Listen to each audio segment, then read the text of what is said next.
नमस्ते दोस्तों, मेरे सुनो गवर्नमेंट चैनल में आपका स्वागत है। मैं हूं अनीता चौहान, पत्नी Shri Prempal Singh Chauhan, deputy manager, National Fertilizers Limited, Nangal. आज के वीडियो में एम्प्लॉइज पेंशन स्कीम से संबंधित एक नई जानकारी देने के लिए मैं आप सबको मेरे हस्बैंड श्री प्रेमपाल सिंह चौहान से मिलवाती हूं, जो इस विषय के जानकार है। तो चलते हैं। दोस्तों नमस्कार, उम्मीद करता हूं आप सब लोग अच्छे से होंगे। दोस्तों, आपस में जानकारी, ईपीएस की जानकारी आपस में शेयर करने के लिए हमने ये व्हाट्सएप ग्रुप बनाया है और आप इस व्हाट्सएप पे अपना जो भी इंक्वायरी है वो भेज सकते हैं, ग्रुप भी ज्वाइन कर सकते हैं। और चूंकि हमें टेलीग्राम ग्रुप में दिक्कत आ रही थी कि उससे हम डाटा डाउनलोड नहीं कर पा रहे थे, इसीलिए हमने ये पहल की है, तो आप इस पे जुड़ सकते हैं। अब हम चलते हैं आज के वीडियो की तरफ। दोस्तों, ये हमारे हरीश जी हैं, ये पहले से ही मुझसे जुड़े हुए हैं, लेकिन इनके डेटा पर हमने ये कैलकुलेशन की है और अब हम ये स्टडी कर रहे हैं कुछ लोगों की स्टडी से कि किस बंदे को कितना नुकसान होगा और किसका फायदा होगा, और बाद में इसको समराइज भी करेंगे। ये हरीश जी की जो ये हमारी दो इंपॉर्टेंट कट ऑफ डेट हैं और आपकी जो डेट ऑफ बर्थ है वो 63 है, 17 जून 63।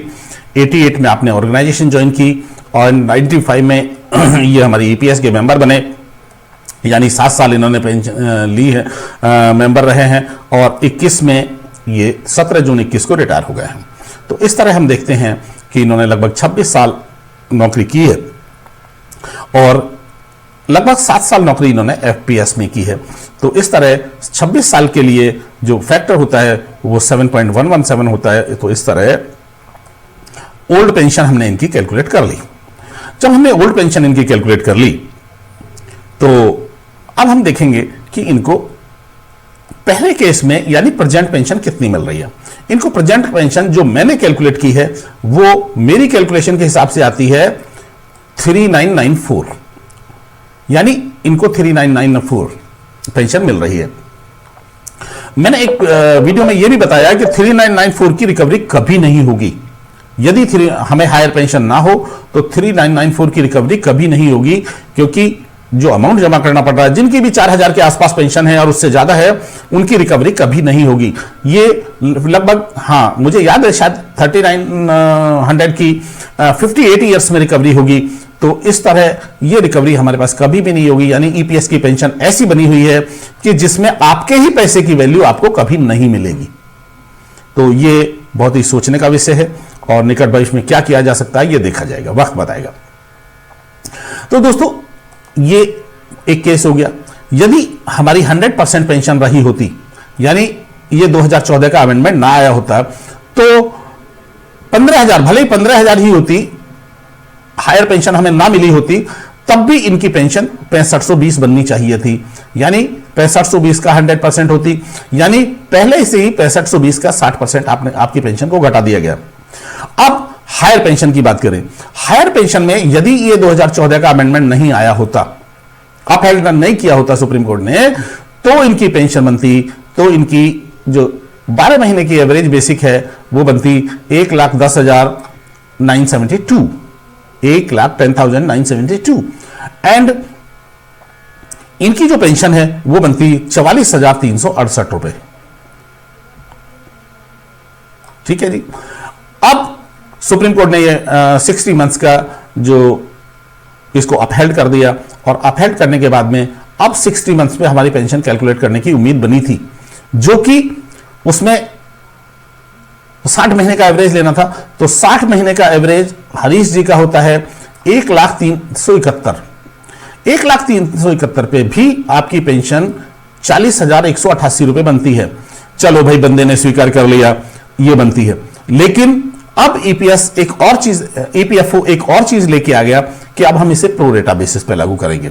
हालांकि अभी ये फाइनल नहीं है, लेकिन जब तक फाइनल नहीं हो जाता, EPFO Salem, EPFO Orissa, EPFO Thiruvananthapuram, कई लोगों ने, कई ईपीएफओ ने, लेकिन रीजनल ऑफिसेस ने अभी लिख के दिया है कि ये प्रो रेटा बेसिस पे हम लागू करेंगे।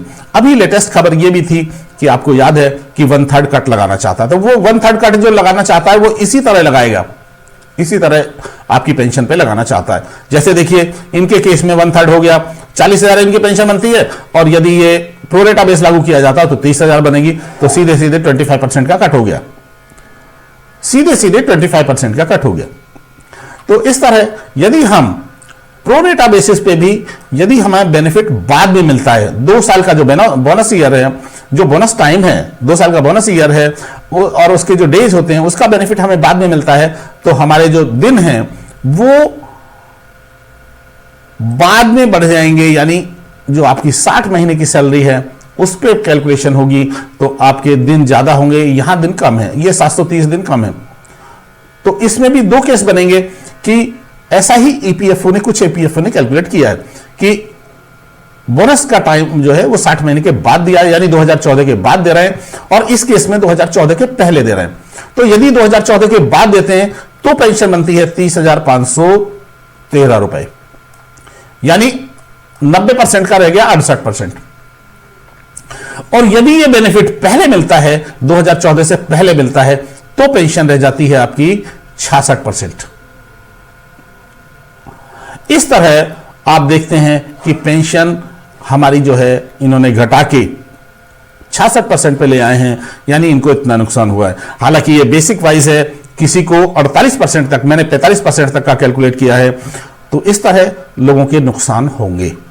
तो इसलिए अब हम उसे क्या चैलेंज कर सकते हैं और क्या बेनिफिट ले सकते हैं। मैंने एक वीडियो ये भी बनाया था कि हमें यदि प्रोरेटा बेस पे लागू करना है तो इतना बड़ा अमाउंट जमा करने से पहले कई बार सोचना पड़ेगा, और इसलिए आप अपनी कई बार कैलकुलेशन करा लें, किसी चार्टर्ड अकाउंटेंट से करा लें, लोगों से मिलकर करा लें, जिसको आप जानते हैं उससे करा लें।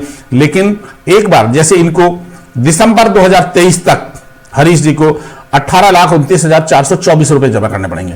तो 18 लाख एक बहुत बड़ा अमाउंट है, छोटा अमाउंट नहीं है, पूरी जिंदगी भर की कमाई है। यदि हम उसे जमा कर देंगे तो क्या बदले में हमें मिलेगा, और 18 लाख तो फॉरएवर चले ही जाएंगे। तो इस तरह यह बहुत सोचने का विषय है कि हमें क्या करना चाहिए और क्या नहीं करना चाहिए। एक वीडियो में मैंने यह भी बताया था आपको कि 18 लाख जमा करने से पहले आपको 1,000 नहीं 1 लाख बार सोचना पड़ेगा कि हमारा पैसे की रिकवरी होगी या नहीं होगी, और होगी तो किस तरह होगी। तो आज के लिए इतना ही। बहुत बहुत धन्यवाद। जो इस वीडियो से हम मैसेज देना चाहते हैं, जो लोगों को बताना चाहते हैं कि आप अपनी कैलकुलेशन कीजिए, तो उनको ये बात समझ आई होगी। बहुत बहुत धन्यवाद। यह वीडियो आपको कैसी लगी कमेंट करके जरूर बताएं ताकि मैं इसमें सुधार कर सकूं। इस वीडियो को देखने के लिए धन्यवाद। लाइक और सब्सक्राइब करें, बेल आइकॉन जरूर दबाएं।